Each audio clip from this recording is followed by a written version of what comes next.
स्वागत है दोस्तों आपका क्रीपी फ्राइडे की एक और वीडियो में। तो आज की कहानी हमें हमारे एक लिसनर ने भेजी है। मैं आपको उन्हीं की ज़ुबानी सुनाता हूँ। मेरे दादा हमेशा साइंस और टेक्नोलॉजी के आदमी रहे हैं। उन्हें जादू टोना जिन की कहानियाँ सब बकवास लगती थीं, लेकिन एक ऐसा वाक़या उनके बचपन में हुआ जो आज तक वो भूल नहीं पाए।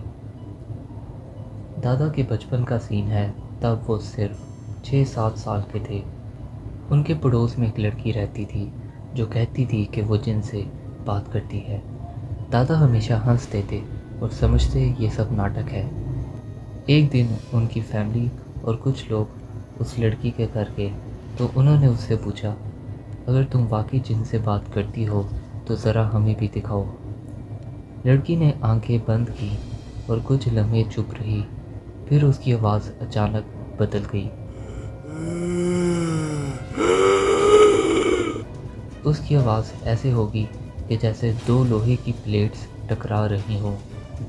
उसने कहना शुरू किया, मैं वो नहीं जो तुम समझ रही हो, मैं जिन हूँ।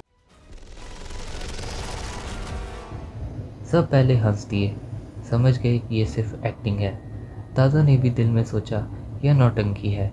फिर उनके घर वालों ने मजाक में कहा, अगर तुम वाकई जिन हो तो फल निकाल के दिखाओ। अचानक वो लड़की अपने कपड़ों के अंदर हाथ डालती है और असल का फल निकाल कर सामने रख देती है।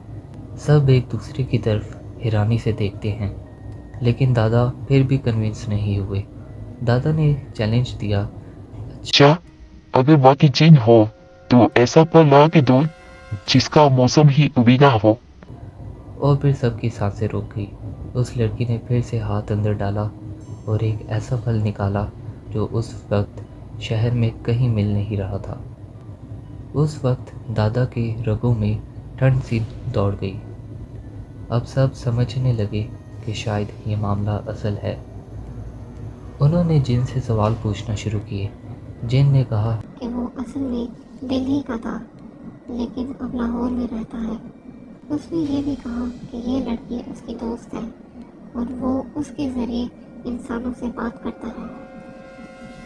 उसने ये भी बताया कि जब ये लड़की मर जाएगी तो वो किसी और इंसान को अपना दोस्त बना लेगा। फिर किसी ने पूछा, तुम रहते कहाँ हो? जिन ने ठंडी सांस लेकर जवाब दिया, नदी के बीच एक पार्क है, वही हमारा आशियाना है।